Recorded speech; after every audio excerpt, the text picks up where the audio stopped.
नमस्कार, जोहार। मैं हूं देवेंद्र कुमार। दोस्तों, पश्चिम बंगाल में खेला हुआ यह कहानी तो आपने खूब सुनी, लेकिन ये पश्चिम बंगाल में खेला सिर्फ ममता दीदी के साथ हुआ या खेला दलितों के साथ हो गया, यानी दलित जातियों के साथ हो गया। इस खेला को कितना बड़ा खेला कहा जाए और इस खेले का पश्चिम बंगाल की पॉलिटिक्स पर क्या असर पड़ेगा और आने वाले दिनों में दलित जातियां जिनकी हिस्सेदारी पश्चिम बंगाल में करीबन करीबन 23% है या 24% के आसपास है, अब उनकी भूमिका क्या होगी, यह एक बड़ा सवाल है। आपको याद है पिछला विधानसभा चुनाव, पिछले विधानसभा चुनाव में या उस चुनाव के दरमियान जब चुनाव खत्म भी नहीं हुआ था तो पीएम मोदी बंगाल पहुंच गए थे। जी हां, बंगाल, पश्चिम बंगाल नहीं, बांग्लादेश। और वहां मतुआ समुदाय के मंदिर में पूजा अर्चना कर रहे थे और पूरा नेशनल मीडिया उस पूजा अर्चना को प्रसारित कर रहा था, लाइव दिखला रहा था। दरअसल जिस तरीके से प्रधानमंत्री मतुआ समुदाय का मंदिर गए थे वह एक पॉलिटिकल मास्टर स्ट्रोक था, क्योंकि जो बंगाल की दलित आबादी हो, जैसा कि मैंने कहा करीबन करीबन 23 से 24% जिनकी आबादी है, मतुआ समुदाय की उस दलित जातियों में करीबन करीबन 17% हिस्सेदारी है। और पूरे बंगाल की बात करें तो 2.5 से 3 करोड़ आबादी है मतुआ समुदाय की, और करीबन करीबन 70 विधानसभा ऐसे हैं जहां मतुआ समुदाय हार और जीत तय करती है। और मतुआ समुदाय ही क्यों कहें, बंगाल की दूसरी दलित जातियां का भी मजबूत सामाजिक हिस्सेदारी है। सामाजिक हिस्सेदारी में कह रहा हूं तो मैं राजनीतिक हिस्सेदारी की बात नहीं कर रहा हूं। लंबे अरसे से इन दलित जातियों की आकांक्षा रही है कि उन्हें उनका भी चेहरा कोई सीएम चेहरा बनकर सामने आए, उनके बीच से भी कोई सीएम निकले। ऐसा क्या है कि बंगाल में जब भी कोई सीएम बनता है तो वह चाहे तो कास्ट पृष्ठभूमि से होता है या ब्राह्मण पृष्ठभूमि से होता है। अजी, बंगाल के अब तक के तमाम सीएम चेहरे को अब समझने की कोशिश करें तो कहीं भी ये जो 23 से 24% आबादी वाला दलित समुदाय है उसका एक चेहरा भी नजर नहीं आएगा आपको। आवाज से नहीं, राज चाहे कांग्रेस की हो, राज चाहे सीपीएम की हो, राज चाहे ममता दीदी की हो या राज भाजपा की हो, चेहरा यदि कोई सीएम का होगा तो ब्राह्मण होगा या कास्ट होगा। और उनकी आबादी कितनी है? 5 से 6%, यानी 5 से 6% आबादी वाला ब्राह्मण समुदाय के लगातार सीएम बनते रहते हैं, लेकिन 23 से 24% आबादी वाला दलित जातियां आज तक एक सीएम चेहरा देखने के लिए वाट जो रही है। और दलित जातियों का जो एक एक्सपायरेशन है, उनकी जो आकांक्षा है, उनकी जो भूख थी, इसी भूख के सहारे, इसी राजनीतिक और सामाजिक भूख के सहारे भाजपा ने ममता का किला को भेज दिया था। और जैसा कि मैं कह रहा था, मतुआ समुदाय की को मोहरा बनाया गया, या यूं कहें मतुआ समुदाय के अंदर जो राजनीतिक भूख थी, सियासी भूख थी, उसे उबाला गया। लेकिन जब सीएम बनाने की बात आई तो फिर से भाजपा को एक ब्राह्मण चेहरे की याद आई। लेकिन मैं कह रहा था कि अब तक पश्चिम बंगाल में कौन कौन से सीएम चेहरे बने, तो सबसे पहले प्रथम बनते हैं विधान चंद्र राय। विधान चंद्र राय यानी 1948 से 1962 तक। उसके बाद प्रफुल्ल चंद्र सेन, वो आते हैं 1962 से 1967 तक। उसके बाद अजय मुखर्जी कई कार्यकालों में बनते हैं और प्रफुल्ल चंद्र घोष पुनः एक बार बनते हैं। उसके बाद 1972 से 1977 और 1977 से 2000 तक लंबे समय तक ज्योति बसु, ज्योति बसु सीएम बनते हैं। ज्योति बसु का जो 25 से 30 वर्षों का कार्यकाल होता है, उसकी समाप्ति के बाद बुद्धदेव भट्टाचार्य 2000 से 2011 तक सीएम बनते हैं और 2011 के बाद ममता बनर्जी की एंट्री होती है और 2011 से 2026 तक यानी विधान चंद्र राय से जो कारवां शुरू होता है वह शुभेंदु अधिकारी तक पहुंचता है। इस बीच में कई काश चेहरे तो नजर आते हैं, लेकिन ब्राह्मण काश से आगे गाड़ी नहीं बढ़ती है और वो दलित जातियां जो इस बात का इंतजार कर रही थी कि भाजपा उसे अपना सीएम देगी, भाजपा सामाजिक समीकरणों को समझेगी, भाजपा दलितों के दर्द को समझेगी, भाजपा मतुआ समुदाय के अंदर जो राजनीतिक भूख है उसे समझेगी। हाय रे भाजपा भी कांग्रेस, सीपीएम, ममता की राहें चलती आई और तमाम नामों को दरकिनार करते हुए आखिरकार उसे एक ब्राह्मण चेहरा ही पसंद आया।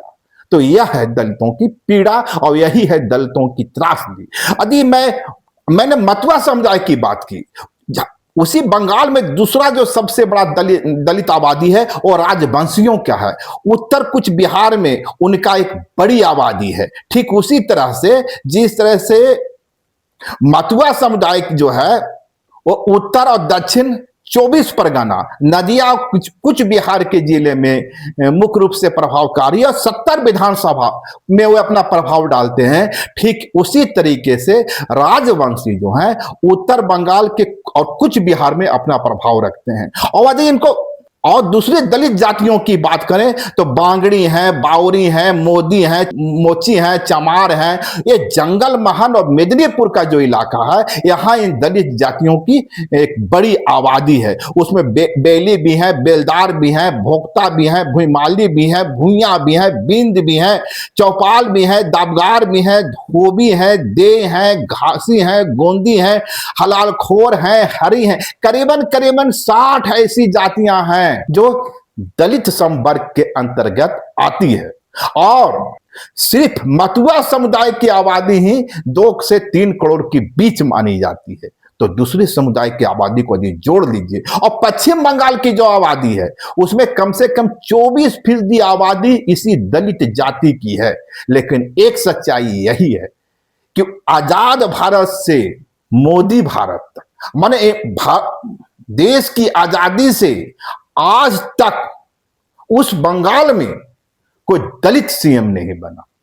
और विचारधारा की बात करें तो लाल क्रांति का परचम फहराने वाली सीपीएम भी आई, जो अपने को गरीब, गुरबा, पीड़ित, वंचित की बात करती थी। लेकिन उस गरीब, गुरबा, पीड़ित की वंचित कार्य करने वाले लाल झंडाधारियों को भी ब्राह्मण चेहरा पसंद आया। और कांग्रेस जो कहती है जिसकी जितनी संख्या भारी उसकी उतनी हिस्सेदारी, वो कांग्रेस को भी लगातार ब्राह्मण चेहरा ही पसंद आया। और भाजपा जो कहती है सबका साथ, सबका विकास, उस सबका साथ और सबका विकास में दलित खो जाते हैं।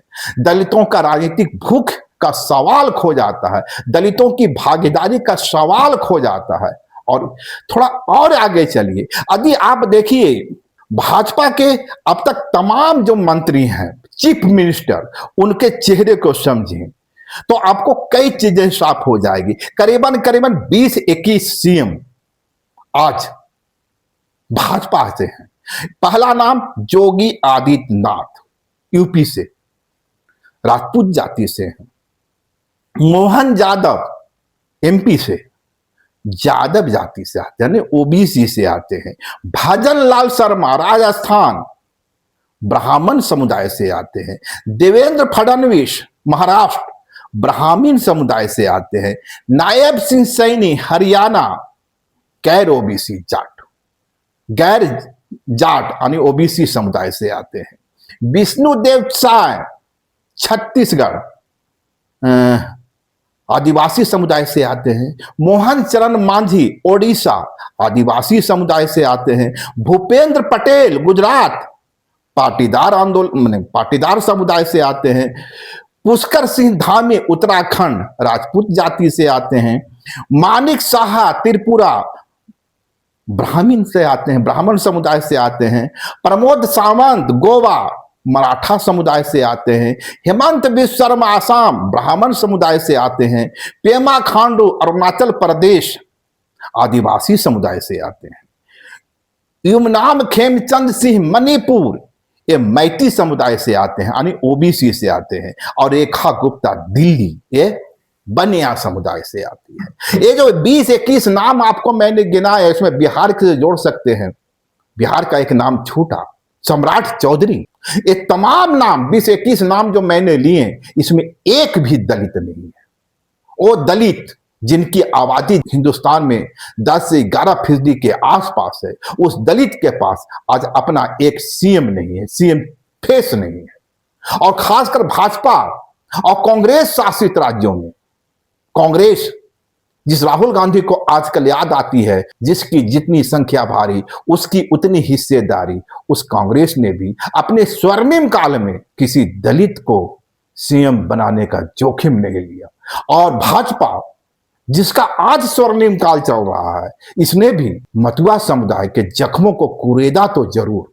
मतुआ समुदाय के अंदर जो राजनीतिक भूख छटपटाहट थी, उसे हवा तो जरूर दी। लेकिन जब सवाल आया सीएम कौन, तो उसे भी या भाजपा भी उसी सीपीएम, कांग्रेस और ममता की राह चलती नजर आई। और इस हालत में अब सवाल खड़ा होता है कि दलितों की जो राजनीतिक आकांक्षा बंगाल में रही है, और जिन्हें लग रहा था कि ममता बनर्जी की बिजाई से उन्हें राजनीतिक अवसर मिलेगा, जिन्हें लग रहा था कि लाल किला का ध्वस्त होने से उन्हें अवसर मिलेगा, जिसे लग रहा था कि कांग्रेस के पतन से उसे अवसर मिलेगा, ये तीनों प्रयोग उसने कर लिए। लेकिन हाय रे दलितों की किस्मत, पश्चिम बंगाल में किसी भी पॉलिटिकल पार्टी ने किसी दलित चेहरे पर विश्वास नहीं जताया। और इसके बाद यह सवाल खड़ा होता है कि अब पश्चिम बंगाल के दलित क्या करेंगे। और मेरी जो जानकारी है, शायद पंजाब के बाद दूसरी सबसे बड़ी दलितों की आबादी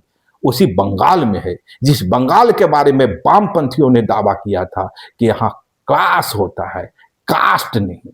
लेकिन कास्ट एक सच्चाई है, और इसी कास्ट को समझने में वामपंथियों ने गलती की। आज वामपंथी इतिहास के किस गर्त में है समझना आसान है। लेकिन फिर से सवाल है कि ये दलितों की बारी कब आएगी, वो कौन सी राजनीतिक पार्टी होगी, वो कौन सी राजनीतिक विचारधारा होगी। क्योंकि दलितों ने तो सब कुछ देख लिया, कांग्रेस को भी देख लिया, नेहरू से लेकर राजीव गांधी, राजीव गांधी से लेकर इंदिरा गांधी, इंदिरा गांधी से लेकर नरसिम्हा राव, तमाम दौर उसने देख लिए। और भाजपा अटल बिहारी से लेकर पीएम मोदी का दौर देख लिया। ममता बनर्जी 3-3 बार रही, लेकिन वो जो बंगाल की 23 से 24% आबादी है, उसकी हिस्सेदारी का सवाल न तो वामपंथियों ने उठाया, ना भाजपा ने उठाया, और ना कांग्रेस ने उठाया। राहुल गांधी दिल्ली में बात करते हैं, जिसकी जितनी संख्या भारी उसकी उतनी हिस्सेदारी, और तब करते हैं जब उनका स्वर्णिम काल बीत चुका है। यानी कांग्रेस जब सत्ता में थी तब उसे दलितों का वोट चाहिए था, दलित सीएम नहीं चाहिए था। वामपंथी जब सत्ता में थे तब वे कहते थे कास्ट नहीं क्लास। कास्ट पूंजीवादी सोच के विपरीत है, या जो सर्वहारा वर्ग है उसे लड़ाने की साजिश है। आर्थिक उन्नति के साथ ही कास्ट का सवाल दफन हो जाता है। सही सवाल अमीरी और गरीबी की लड़ाई है। और इसी नारे के बुत्ते करीबन 35-40 वर्षों तक वे दलितों को उस भागीदारी से दूर रखें। यहां तक कि जब मंडल कमीशन का अनुशंसा सामने आई, उसे भी इसी आधार पर खारिज करने की कोशिश की गई वामपंथियों की ओर से कि नहीं ये कास्ट क्या होता है। तो वामपंथियों ने भी छला दलितों को, कांग्रेस ने भी छला, ममता ने भी छला, अब भाजपा ने भी छला। इस हालत में बंगाल के दलित क्या करेंगे, एक बड़ा सवाल है। और सवाल इसलिए भी महत्वपूर्ण है कि बंगाल में दलितों के पास कोई बड़ा चेहरा नहीं है।